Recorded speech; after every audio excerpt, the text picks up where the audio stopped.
Good afternoon, evening, or night, everybody. We have Jason back on here, and he talked about his MSP last session, kind of like the evolution to MSSP, which then got us on a side tangent of, hey, how's AI affecting MSPs? What's the future for MSPs? Great conversation. Highly recommend you go back and check that one out. But today we're talking about a really unique solution that I am just ecstatic exists out there, and it's called Island for MSPs. So, Jason, give me give me a breakdown of what is this island? Where did it come from? Why is it called Island for MSPs? Yeah, And why do you care? yeah. Thanks, Adam. So, yeah, like you mentioned, I've owned an MSP for 15 years, and a few years ago, we ran into this technology at a mid-market client of ours called Island Enterprise Browser. And at first, we're like, oh, what is this? Why are you paying for a browser? That was my first thought. Why are you guys paying for a browser? This is interesting. And you start learning about it, and my takeaway from that after just 5 minutes of learning what it did, and I promise this would be the takeaway for any IT or cybersecurity expert is, holy crap, this is really cool, and I have many use cases for this. And the biggest one, the low-hanging fruit, is remote workforce, BYOD, all of that. So, there's so much depth to it. We reach out to Island, crickets, man, crickets. They didn't care about us. We're tiny. They had been selling to Marriott. They had been selling to Starbucks. They had been selling to JP Morgan. Like, we're nothing. And ended up meeting with the right people. It took probably close to a year to finally get a partnership going that made sense. And since then, my MSP Greenlight has been a partner of Island, but Island didn't want to build out their own MSP channel. They're just killing it up market. And so Island and I kind of the leadership at Island and I kind of put together this concept of building an MSP channel program that would actually work for MSPs, that you're not trying to fit this enterprise solution into, just a particular set of MSPs that are willing to sacrifice some of the, important things like multi-tenant management and monthly per user pricing and all that. So it took a lot of development to build all that out, but we did. And that is Island for MSPs. And it's basically the fully fledged version of Island. You get everything that these enterprises are getting, but you also get multi-tenant management. You also get monthly per user pricing with no minimums, with, everything that an MSP wants. But it's an absolute game changer for MSPs because it has become the only solution I've found where you can be a real hero to your clients, because you can not only improve their security and their productivity, but you can actually lower their overall IT spend. So And you'll make a lot more money doing it. you've talked a lot about Island. What is it? Yeah. So Island Enterprise Browser um, on the front end is a Chromium-based browser. It is not to be confused with a browser extension. There are plenty of now browser extension security products that you can go buy that kind of add on a layer of security that solves problems and is important if you're not using a secure by design browser like Island. So on the front end, it's a browser, right? But on the back end, it's DLP, it's ZTNA. It replaces your VPN. It's privileged access management. And I want people to really think about it this way. If let's say your business or your client's business, it does everything in software as a service, in the cloud, in the web, Microsoft 365 or Google Workspace, and then you got Salesforce or HubSpot, and you've got, law firm with Clio or whatever, right? Like, everything's in the web now. All right, so that means then that for those organizations and those users, they could do everything in a browser. They don't need to have locally installed applications on their desktop. Well, then now that changes everything because Island supports custom progressive web applications. And so what you can do is you can actually build out things like your Outlook app, your Teams app, your Word, Excel, like all those apps, you can build them out very easily through Island. So it's all protected by the policy management that you have in Island. You can deliver those to the user. And so now you don't need, I mean, that's a big part of the savings is it changes your licensing model with Microsoft 365. You don't need to spend, I mean, nearly as much money. Your clients can save like 75% on their M365 bill, which pays for this. And then in a lot of cases, you don't need Windows. So we have what's called Island Book, which is a Windows-less endpoint. It's a thin client with Island only, uses these progressive web apps. And we have several companies on these now, and the users actually love them because it's really streamlined, it's really simplified. These things boot up super quick. They run on any hardware. The coolest thing about it is, you know, your clients don't need to get new computers. Just load this OS on their hard drives and run the hardware into the ground because it doesn't need a lot of resource. Like 8 gigs of RAM is more than enough. And you just basically, you know, deliver this as an operating environment. What the MSPs really like is it's pretty sticky. So once the company's using it, you can really wrap your services around it. You don't have really any tech support issues at that point because there's not a whole lot that breaks, so read-only OS. The security is amazing because it links with your IDP, so you can do single sign-on, MFA, all that stuff. You know, so it's all gated. You're not getting into Island without authenticating.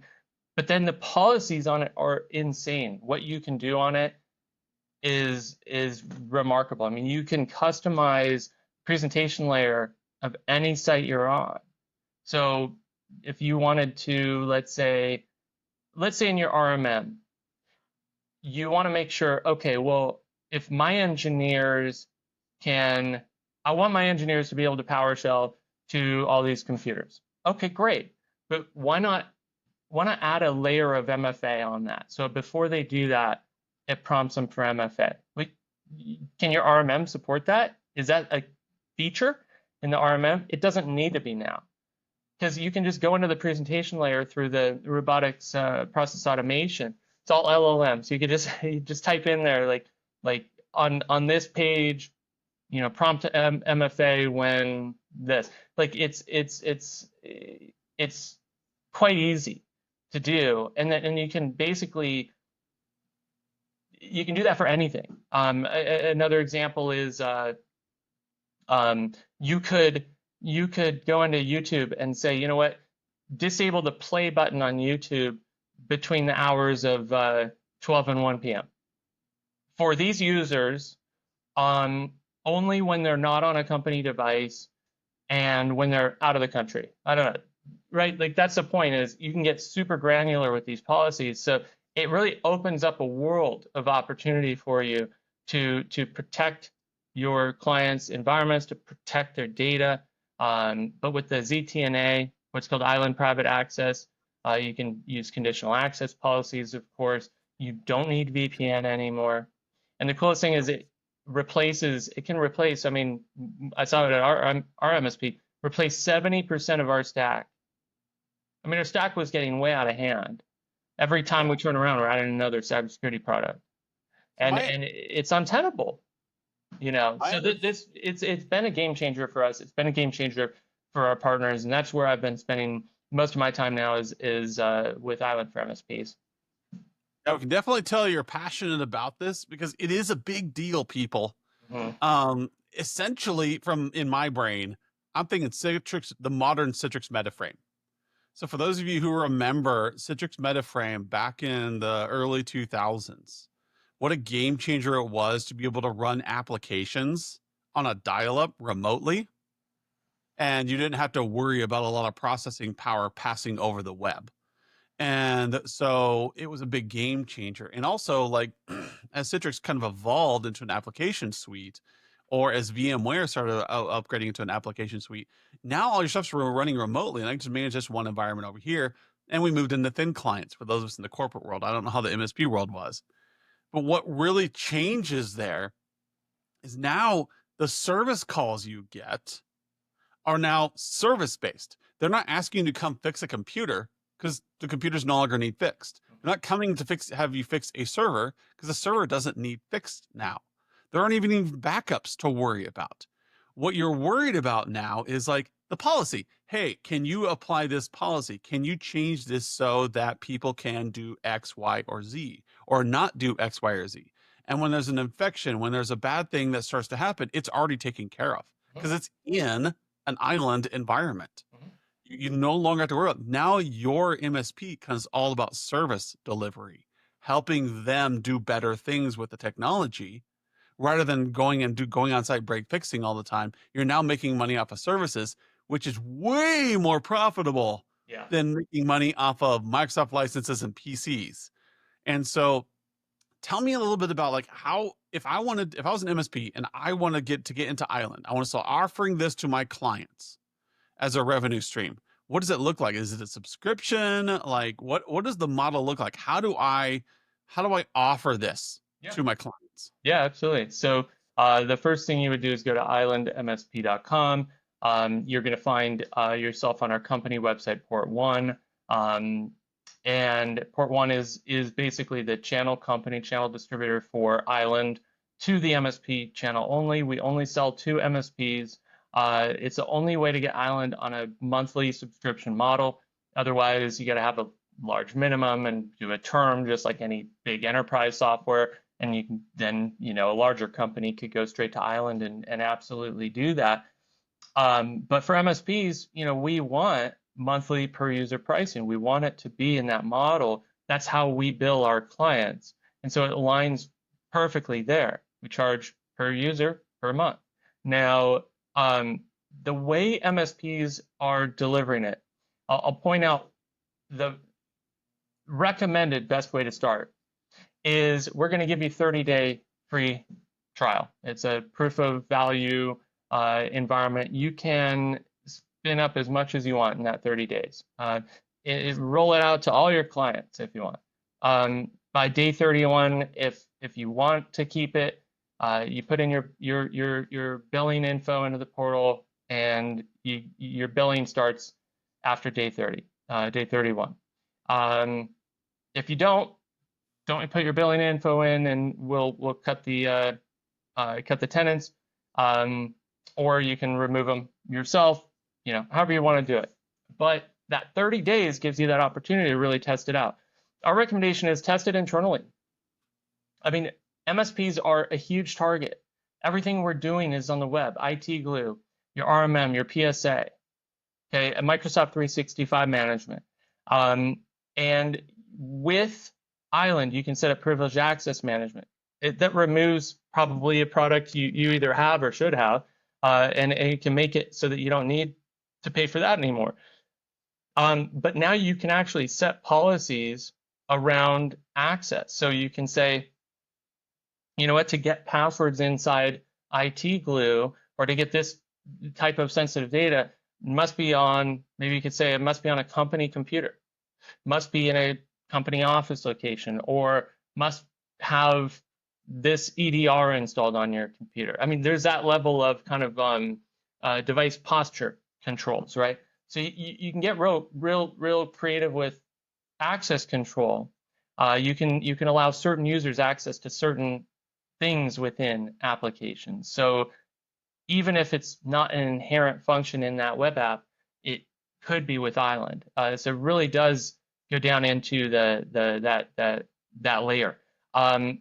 But you roll it out internally, you really learn it, you really understand it, and now your MSP is protected. What's cool is, I mean, at the MSP that we have, I mean, we don't even get computers for the engineers now. They run Island. I mean, they have Island books. So if they need to do anything real sensitive, they use those.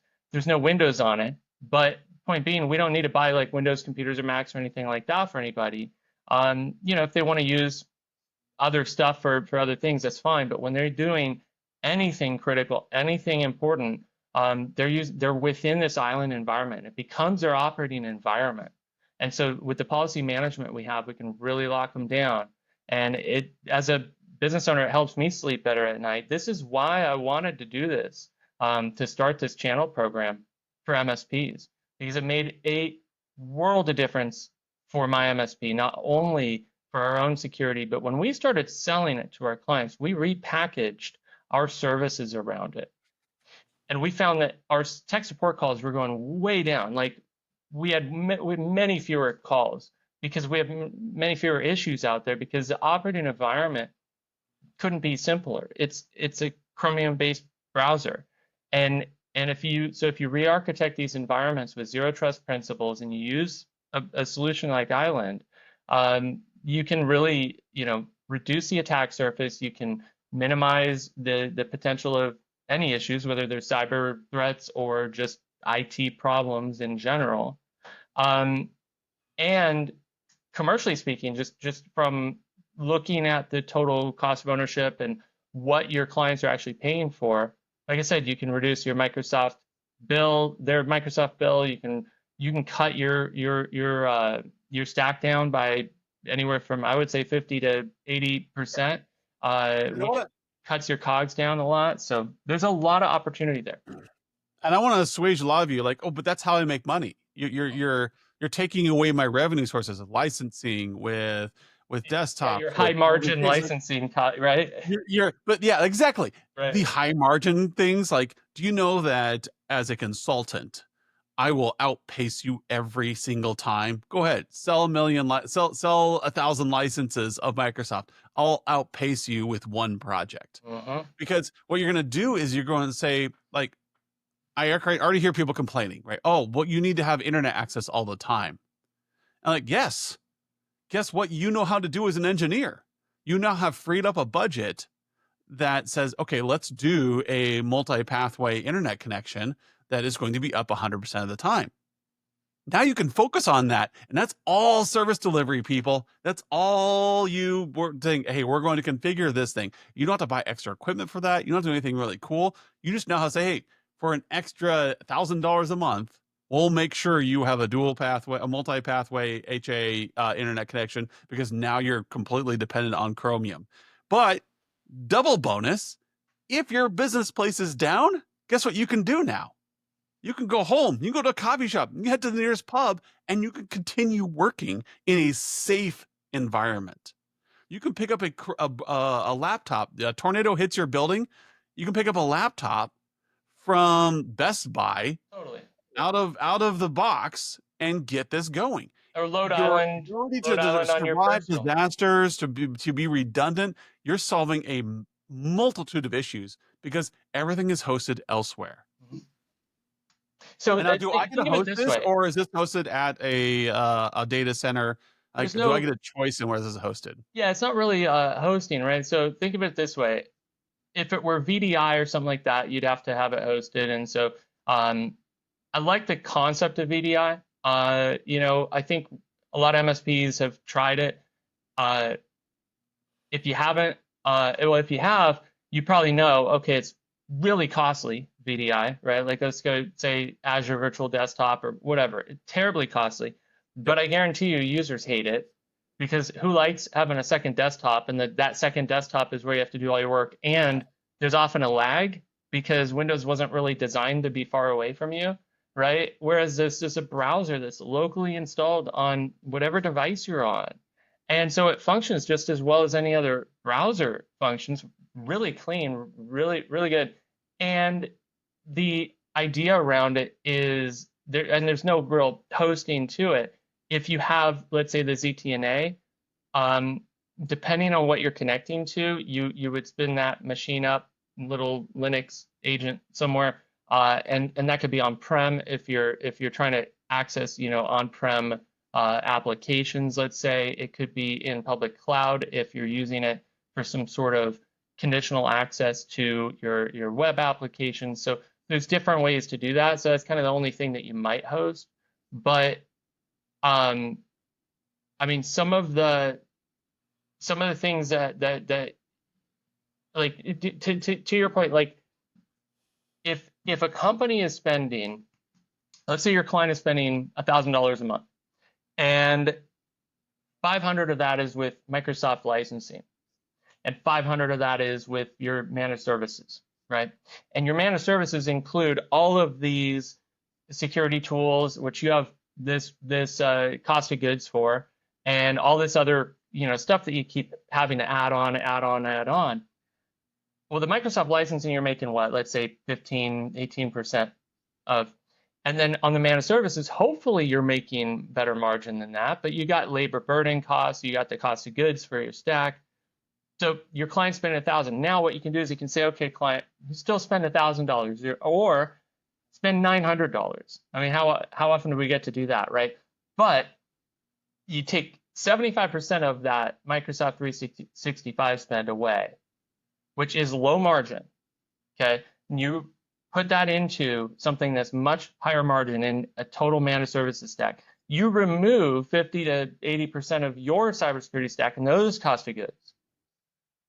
And you remove at least probably 50 to 80% of your labor burden cost around tech support. And all of that becomes margin. All of that becomes profit for your MSP. So your client could save money, but you're going to make potentially triple the actual profit, monthly recurring profit off of that contract by re-architecting their environment. I mean, this is what we're seeing with our partners, is why it's taking off so rapidly. Once the partners are starting to do this with one client, it's like, oh my God, we got to rinse and repeat. And it's not for everybody. It's not for everybody. There are engineering firms that need all these locally installed applications, AutoCAD, Revit, and everything. Fine. Like, Island could still solve some problems for that company, but it's not going to be the end all be all for them. But in a lot of cases, it really is. If you have any VDI out there, you got to look at it, because it's going to be a much less expensive solution that your clients are going to like a lot better, that you're going to like a lot better. It really opens up a lot of opportunities. So that's kind of the lowest hanging fruit, is if you have VDI, or if you have a use case for VDI, this becomes kind of a layup for you. Yeah. And so I really just wanted to make sure that Jason presented, like, what is this island that you can use? Where is it applicable? Like, this is the future for you MSPs. I'm sorry. This is it. This is one of those turning points. We talked about last episode. AI is kind of a turning point, or back in security arena days, it was ransomware was a turning point. Hypervisors were a turning point. And this is just the next evolution of what you need to be offering.